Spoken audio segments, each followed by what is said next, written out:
శ్రీ దత్తాయ స్వామినే నమః. శ్రీ గురుచరిత్ర 6వ అధ్యాయము. శ్రీ గణేశాయ నమః.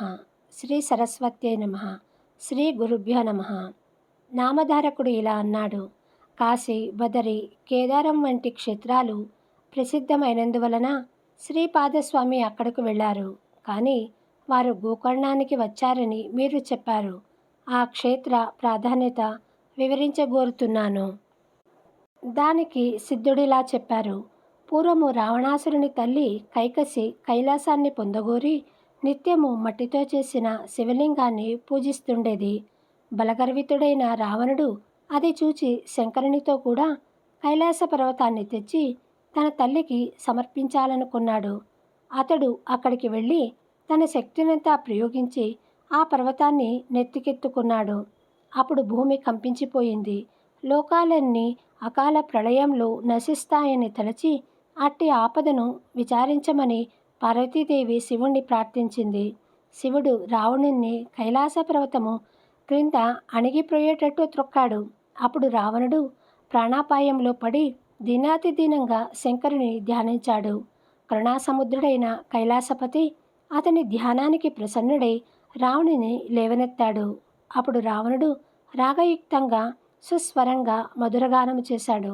మనోహరమైన అతని గానానికి ప్రీతి చెందిన శంకరుడు అతనిని వరము కోరుకోమన్నాడు.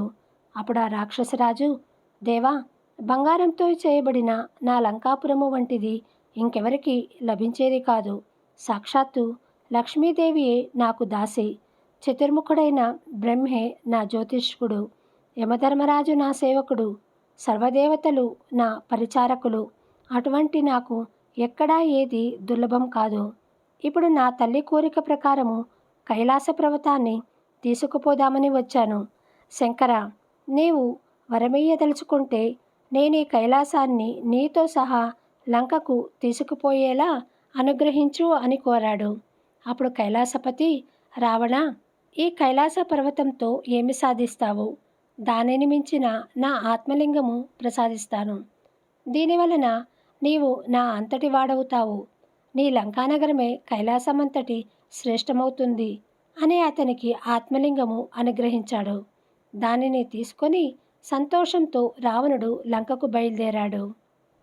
ఇదంతా చూచిన నారదుడు ఈ వృత్తాంతము బ్రహ్మకు, విష్ణువుకు విన్నవించాడు.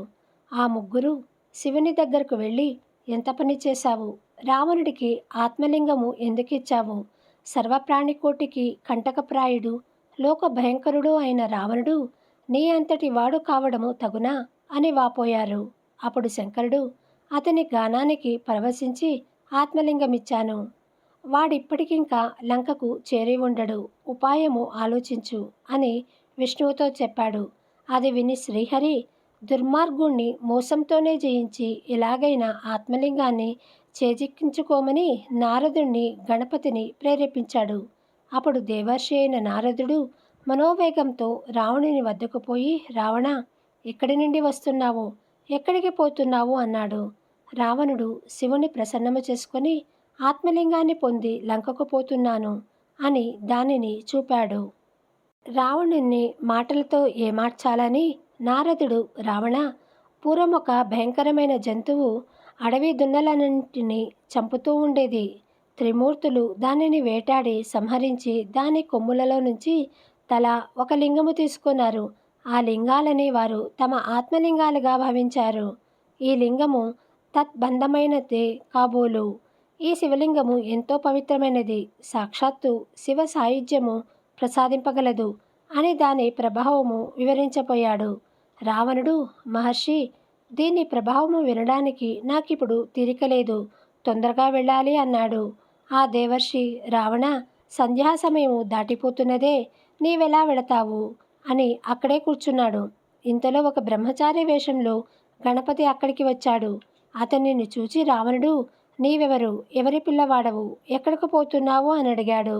ఆ బ్రహ్మచారి, నేను ఉమాశంకరుల పుత్రుని, నన్ను పోనివ్వు, నిన్ను చూస్తూనే నాకు భయమేస్తుంది అన్నాడు. అప్పుడు రావణుడు, ఓ బ్రహ్మచారి, నేను సంధ్య వార్చుకొని వచ్చే వరకు ఈ శివలింగాన్ని పట్టుకో. నాకి సహాయము చేస్తే నీకు సువర్ణమయమైన నా లంకా పట్టణము చూపిస్తాను.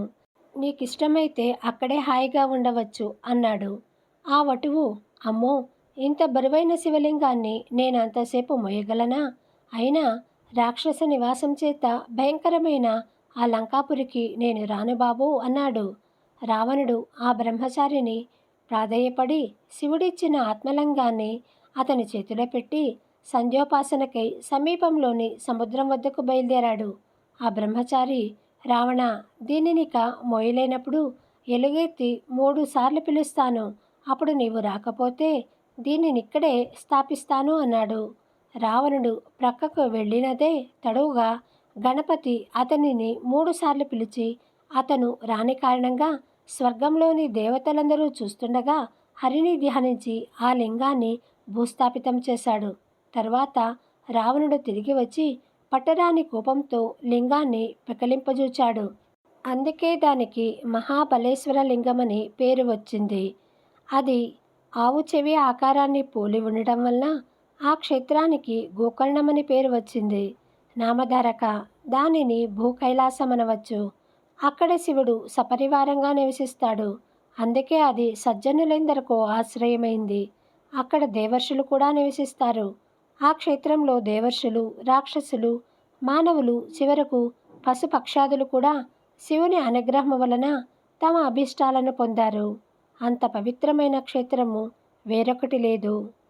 శ్రీ దత్తాయ గురువే నమః. శ్రీ శ్రీపాద శ్రీ వల్లభాయ నమః. శ్రీ నృసింహ సరస్వతే నమః. 6వ అధ్యాయము సంపూర్ణము.